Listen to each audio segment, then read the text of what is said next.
family station. The evacuation of an Armenian earthquake victim, Soviet style. One of the lucky ones. For the others, the nightmare goes on. NBC Nightly News with Tom Brokaw. Tonight, from the Soviet Union. Good evening from Spitak, the Armenian town that was all but destroyed by the earthquake and the aftershocks. And now, 5 days after that earthquake, the rescue and the relief operation here seems to be going painfully slow, even though Soviet President Mikhail Gorbachev visited this town over the weekend, and he's taken personal responsibility for this operation. Behind me, this was a bread factory, and at the time of the earthquake, there were 65 workers on shift. Half of them were hospitalized. A third are believed to be still buried in the rubble, and 10 are unaccounted for.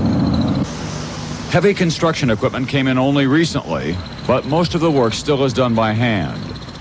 The Soviet military has a large concentration of troops in Armenia, but only a few were working at this site. And a few blocks away, no soldiers on this pile of rubble that was a 4-story sewing factory. 250 women worked here. 247 were killed. A terrible way to die. And in their death, this indignity. Their bodies placed in the ground next to bundles of fabric, left for their relatives to find them. This mother and father found their daughter just today. Spitak is consumed by grief. It's believed that 15 to 20,000 people were living here when the earthquake struck directly below this remote mountain community. It literally shook Spitak to death. Soviet authorities have decided not to rebuild it. Today, Soviet Premier Nikolai Ryzhkov said there's another problem. 28 small villages destroyed, more than 70 severely damaged. We start today to work on the villages. We came to the firm conclusion yesterday, and today we will devote to organizing the work. Throughout the earthquake region, victims seem to be on their own for the most part, alone with their sorrow. There doesn't even seem to be much emergency housing. Most of the tents that we saw were for the military. Meanwhile, the death count goes on. 115 people are believed to be still trapped in this apartment building. The bodies of 25 children were pulled from this music school last night. If Soviet authorities don't get their relief and rescue operation on track soon, this painful process will go on for a long, long time. From all of its appearances, Spitak is a town of death and destruction. But as NBC's Peter Kent has learned, it is also a town of hope and determination.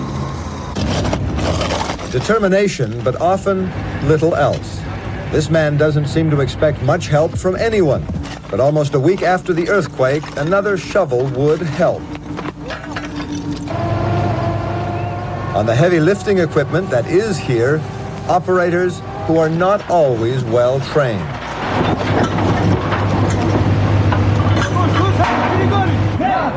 It's sometimes safer to manhandle even the large slabs of concrete. Although not everyone lends a hand.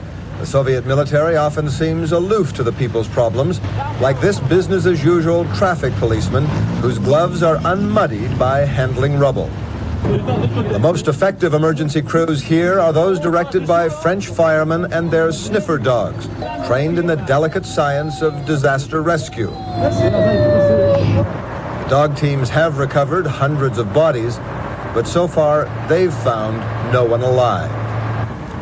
In the corner of what was a ground floor apartment, the dogs locate the bodies of a man and wife and their young daughter. For the workers, this moment has become routine. Most keep digging. Only family members gather briefly to mourn. In their grief, they blame no one, although they've been told by the foreigners who are helping them that a better built structure would not necessarily have fallen. The French experts here say the greatest problem is bad construction. That's why these buildings collapsed last Wednesday. That's why what's left could still fall now if the rescuers move the wrong stones. Lieutenant Danielle Ibo blames a combination of poor building design for this earthquake-prone region and the fact someone mixed far too much sand in the mortar. Widespread evidence of faulty construction and negligence have prompted demands for Moscow to investigate the building trade. But a Central Committee inquiry of this or other disaster-related government shortcomings will do nothing to ease the pain of a grieving aunt and uncle. Peter Kent, NBC News, SpeedTac. I'll be back with more from Armenia later in the program. Now back to Garrett Gutley in New York for more news. And there is other news related to the earthquake. A Yugoslav transport plane crashed early this morning as it was approaching the airport at Yerevan, Armenia. The 7 people aboard who were bringing in relief supplies were killed. Reports say the pilot mistook a well-lit highway for the runway. Yesterday, a Soviet plane crashed as it was landing at an Armenian airport. That crash killed 78 people on board. Meanwhile, foreign aid continues to flow in. The United States has offered to send an air traffic control team and a satellite communication system, and the Pentagon is searching its inventory worldwide for equipment for 2 1,000-bed field hospitals. And the official estimate on the death toll now stands at 60,000 people. Also on NBC Nightly News this evening, terrorists in Lebanon say they will execute an American hostage, and Yasser Arafat prepares for a very important speech. From London, Mike Betcher reports on a triple train crash. It happened in the middle of the morning rush hour. 36 people are dead. And Dan Quayle, the vice president-elect, is getting more time in the spotlight. Andrea Mitchell tells us what Quayle plans to do come January 20th. Oh, look at me back in the 60s, working up a sweat. Oh, and that's how I used to pump iron. Not today. Today we're exercising more and eating less red meat. But red meat is a great source of iron. Only Kellogg's Bran Flakes has high fiber and 100% of the iron recommended today. So now I pump a little iron outside and inside. You know, I haven't felt this good since I burned that bathing suit. Kellogg's Bran Flakes.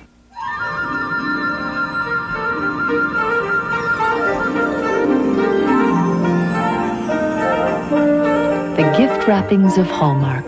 Hundreds of ways to let you create a look that's you and only you. Gift wrappings that make presents look special. That say, this is from me to you. With love. Gift wrappings you can find only at Hallmark, where there's more to Christmas than ever before. Lieutenant Colonel William Higgins has been held hostage in Lebanon since last February. He was stationed there with UN peacekeeping forces. Today, a group which claims it holds Higgins said it plans to execute him as a spy. Higgins' captors said the American has been found guilty before one of their tribunals. John Dancy has more. Before his capture, Colonel Higgins worked in Lebanon as part of the United Nations peacekeeping force, which was awarded the Nobel Peace Prize Saturday in Oslo. Higgins' kidnapping was on the mind of United Nations Secretary General Perez de Cuellar as he accepted the award. Lieutenant Colonel William Higgins is still in the hands of his kidnappers. I take this opportunity to appeal once again for his immediate release. But today, within hours of that speech, the organization holding Higgins sent a message saying Higgins had been sentenced to death as a spy for the Zionist enemy. They also released a previously unseen photograph of Higgins. Higgins' wife, Robin, said in September that she and her husband accepted the dangers of the job. And we discussed the risks. We knew there were risks. But he was very proud of his UN association, and he was willing to take those risks for the cause of peace. But more recently, Mrs. Higgins wrote an essay for the New York Times, wondering aloud if the United Nations was doing everything possible to secure her husband's release. She urged the UN and the American Congress to pressure Iran in hopes of forcing his release. Intelligence sources say they do not know at this time whether Colonel Higgins is still alive. The State Department said today the idea that kidnappers could try their victims is grotesque, and the charge that Colonel Higgins is a spy is nonsense. John Dancy, NBC News, at the State Department. Tomorrow, Yasser Arafat will speak before a special gathering of the United Nations in Geneva, Switzerland. He will speak there because the State Department will not give him a visa to come here to the UN in New York. Until now, the United States has refused to deal with Arafat or the PLO because it has not officially and explicitly recognized Israel's right to exist. But if Arafat says the right things tomorrow, the United States may change its attitude towards him. Fred Francis in Washington has learned the details. Fred? Garrick, the decision has been made. The Reagan administration will order a dramatic shift in policy toward the Palestine Liberation Organization if Yasser Arafat clears up ambiguities about PLO policy toward Israel. Senior government officials have told NBC News that Arafat knows what he must say to the United Nations in Geneva tomorrow. And if Arafat does that, if he follows a script suggested by Washington, President Reagan will lift a long-standing restriction and permit U.S. diplomats to open a dialogue with the PLO. Arafat must say the PLO recognizes Israel's sovereignty, its right to exist. Arafat must clearly denounce terrorism in all its forms. Arafat must make an unequivocal pledge to negotiate peace under existing UN resolutions without preconditions. NBC News has been told that last week, through diplomatic back channels, Secretary of State Shultz was told that Arafat was about to make those pledges in Stockholm. Shultz took the news to the White House, and the president approved the change in U.S. policy on contacts with the PLO. But on Wednesday in Stockholm, after Arafat met with American Jewish leaders, he uttered only part of what was necessary. One official said Arafat was still unconvincing on terrorism and was insisting on preconditions for a Palestinian state. In Rome today, U.S. Ambassador Vernon Walters said a U.S. policy change is up to Arafat. We're going to listen to his speech tomorrow. We will examine that very closely, and we will then decide whether that is adequate or not. Arafat, who has been on a diplomatic hot streak ever since his Palestine Congress approved a Palestinian state last month, may decide he does not need the U.S. blessing. He may not say those magic words which will open Washington's doors. Garrick? Fred Francis, thank you very much. There was a setback today for Oliver North. The judge in the Iran-Contra case cleared the way for the special prosecutor to use classified documents in North's trial. The judge also ordered North to trim the list of secret documents he wants to use by about 90%.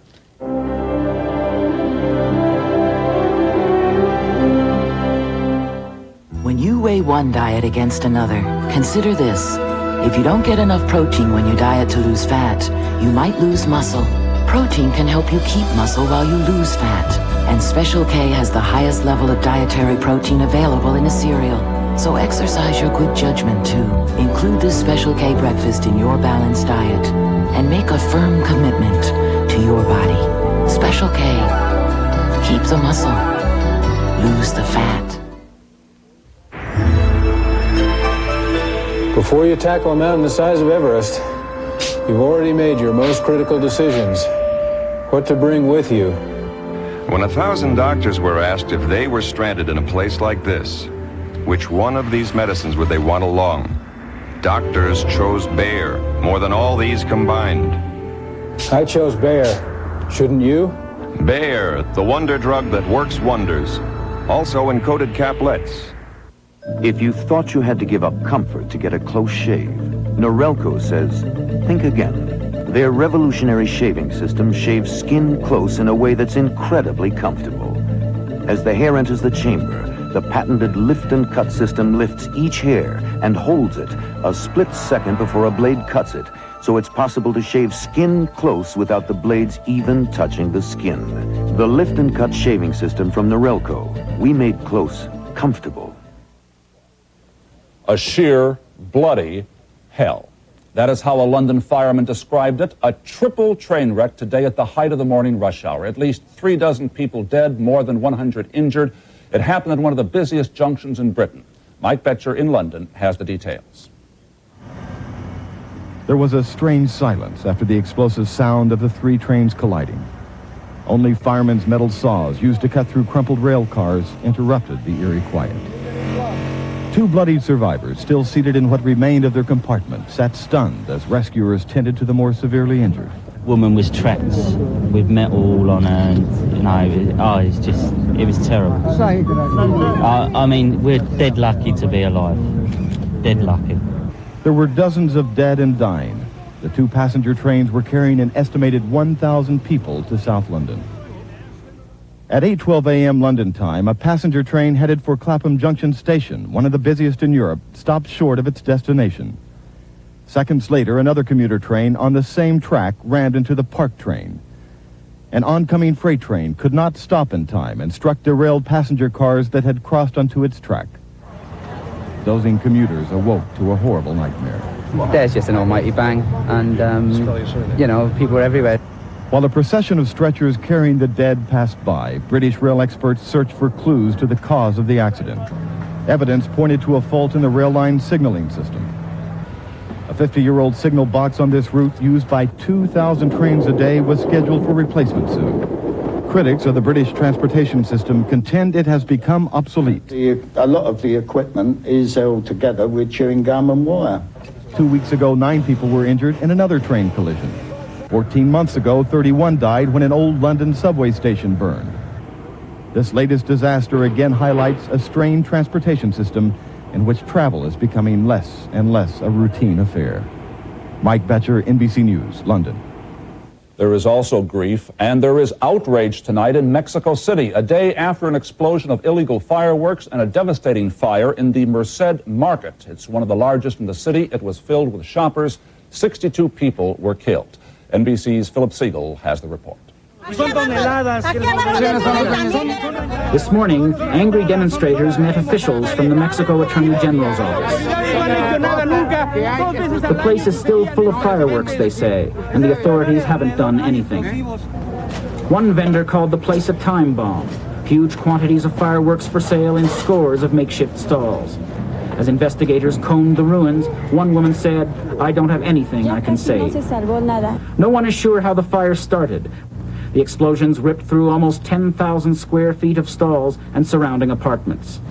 Most of those killed had no time to escape. Rescue workers pulled few survivors from the charred buildings. Many of those killed were children, trampled to death by panicking mobs. Selling fireworks is illegal in Mexico City, and today officials moved to toughen up enforcement, handing out notices at this market forbidding sale of fireworks. But a resident of the Merced calls it a case of corruption. The equivalent of a few dollars can make inspectors or policemen look the other way. The blast came on the eve of one of Mexico's holiest days of the year, the feast day of the country's patron saint, the Virgin of Guadalupe. As these people worshipped at the shrine of the Virgin, others a few miles away were selling fireworks used to celebrate the feast day. Today, as they approach the Virgin's shrine as they have for hundreds of years, they'll pray for the souls not only of those long departed, but of those who died last night, so suddenly. Philip Siegel, NBC News, Mexico City. And now, a major art theft in Europe. 3 paintings by Vincent van Gogh were stolen tonight from a Dutch museum. They included one of his most important early works, The Potato Eaters, as well as Red Sunflowers and Weaver's Interior. The thieves apparently got into the museum by smashing a window.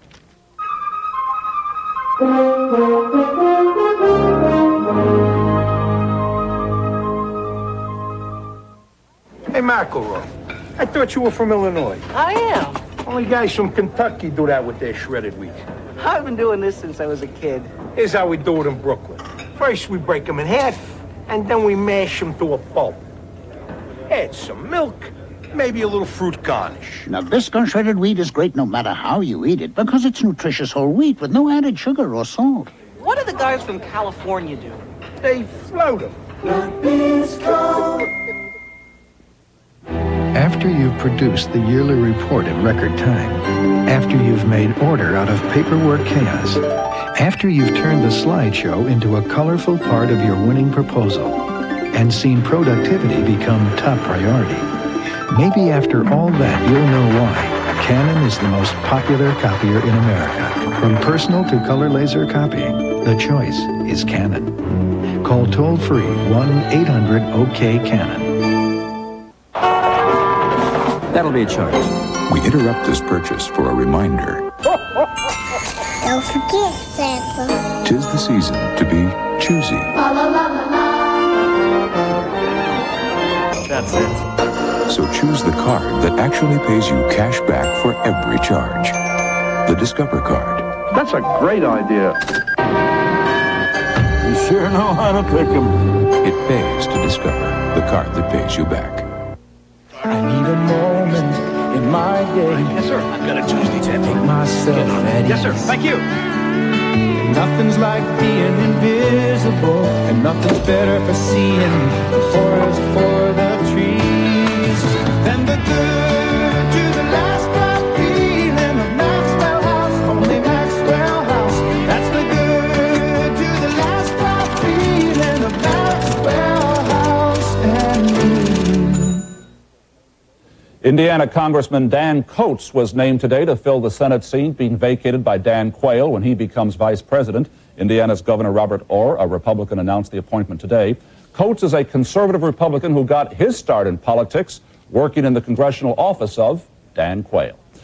As for the vice president-elect, he is trying hard to counter the impression that many people have that he is less than a full partner to George Bush. And NBC's Andrew Mitchell reports tonight that Quayle has been getting more time in the spotlight. Stung by earlier reports that he is the invisible man in the new administration, Dan Quayle is popping up everywhere these days, even when George Bush goes to the movies. To boost Quayle's image, the president-elect is including him in almost every meeting, public and private, although some visitors still don't pay much attention to the next vice president. When you're number two, carving out a role isn't easy, even if you're less controversial than Dan Quayle. Quayle has been seeking advice from those who've gone before. I told him that I thought the big danger of the vice president is to be trivialized, to be given a number of functions to prove that they're important when in fact we have other agencies to do that work. I was very surprised. He's a very different man from the intellectual midget that has been portrayed in much of the media. Bush had planned to put Quayle in charge of drug policy, but the new drug law signed last month prevents the vice president from also being the drug czar. So Quayle plans to throw himself into presiding over the Democratic Senate, in the past a largely ceremonial post. That could be threatening to Republican leader Bob Dole, who's made no secret of his small regard for Quayle. A steady stream of conservatives have been trying to make Quayle their chief ally. He comes from a long-standing and conservative background, and obviously is somebody that we feel personally attuned to. Quayle says his first loyalty is to George Bush. I'm the spear carrier, so to speak, for one person, and that's George Bush. You're not the inside man, the point man for the conservative wing of the party? I am the point man for making sure that the policies of George Bush are implemented. I'm the point man for him and nobody else. Quayle has said that his role model as vice president is Bush, who turned loyalty into an article of faith. But Quayle acknowledges it is tough to go from being your own man as a United States senator to someone who offers his advice to the president and no one else. Andrea Mitchell, NBC News at the White House. There is a crisis in nursing. A federal commission reported today that the health of the nation will be at risk unless steps are taken to ease the dangerous shortage of nurses. It says nurses will have to get more pay, more respect, and be relieved of their non-nursing chores. In Washington today, Supreme Court Justice William Brennan underwent surgery for removal of a diseased gallbladder. Brennan is 82 years old, the oldest member of the court, and a key member of its liberal faction. His condition is listed as satisfactory.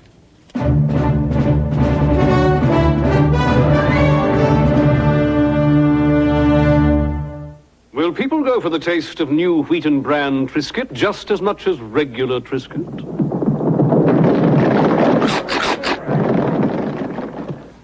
It would so appear. New Wheaton brand Triscuit. Shoot some slices, shoot some shreds, shoot some salad. Salad shooter. Presto Salad Shooter, slicer, shredder. Point and shoot right where you want it. To clean, just rinse and wipe. Store anywhere. Shoot some salad shooter. From Presto. Hemorrhoids, they hurt, burn, and swell. Over the years, more doctors have recommended Anusol than Preparation H to relieve the hurting. Anusol is the word to remember for relief. The new Remington Microscreen Ultimate with the exclusive beard lifter stretches the skin and lifts whiskers other shavers leave behind. The new Remington Microscreen Ultimate shaves as close as a blade and closer than any other electric shaver, or your money back. With most rechargeable lights, you need an extra hand to shine them where you want. So First Alert created Ready Light, the rechargeable light with a swivel head. Ready Light from First Alert, always ready to lend a hand. Do you wear dentures and smoke like John? You can be a fresh mouth, too. With Mint Fresh Smoker's Polident. Its super strength cleans tough tobacco stains. Its minty mouthwash ingredient freshens up dentures. Try Smoker's Polident, a mouth freshening clean. Earlier in the broadcast, Tom Brokaw was reporting from Armenia. He has returned to Moscow now and has some first-hand impressions. Tom, there are some things a camera cannot capture. What struck you most about the disaster there in Armenia today? Well, I think the sense of desolation, Garrick, and also the sense of devastation, both physically and emotionally. These people have been at this now for almost a week, and very little progress has been made in many of these cities and towns. They're picking the rubble apart kind of stone by stone, and there's an enormous number of people still trapped in a lot of the rubble in villages that we couldn't even get to today. We were the first, I think, Western broadcast journalists to be able to get to Spitak. An awful lot of victims are still trapped there. But what really struck me, I guess, is this whole sense of desolation, isolation, and the inability of the Soviet government to deal with all of this. Mikhail Gorbachev went to Armenia on-site inspection over the weekend. He ran into a lot of antagonism, even anger from the Armenians. Is he going to be able to salvage anything from this disaster for his own political sake? Well, I think things are getting better. When we arrived in Yerevan, which is the Armenia capital this morning, there was very little evidence of supply plane activity. Same was true in Leninikan, which is the major city up in the earthquake zone region. But on our helicopter, as we returned from that area today, we did help medevac actually two patients, and more helicopters were being put into play. We were at one base earlier this morning in which there were literally hundreds of helicopters that were sitting idly on the ground. There were lots of able-bodied men and soldiers around. They were doing nothing. So I was quite stunned when I got to the villages and saw that people were exhausted from overwork and only a few workers at each site. I think now that we'll see more activity in that region, and certainly they do have to get it underway. Tom, there is no doubt, though, that what's happened in Armenia is a major test for Gorbachev himself, isn't it? It really is, Garrick. This is a tragic example of what happens when the Soviet bureaucracy simply can't get something done. And if the bureaucracy will not respond to this kind of a tragedy, if Gorbachev cannot motivate the bureaucracy and the military to do something about Armenia, then how in the world is he ever going to achieve economic progress and political reform? So I think that this shows to the rest of the world the dimensions of the challenge before him, and I think it makes it very clear to him as well. Tom Brokaw, thank you very much for your reporting from Armenia today. And tomorrow, you'll be in Geneva. Yes, tomorrow Yasser Arafat speaks to the United Nations session that is being especially convened in Geneva, and I'll be there to cover that, Garrick. Thank you, Tom. And that's the news on this Monday evening. I'm Garrick Utley. For all of us here at NBC News, good evening.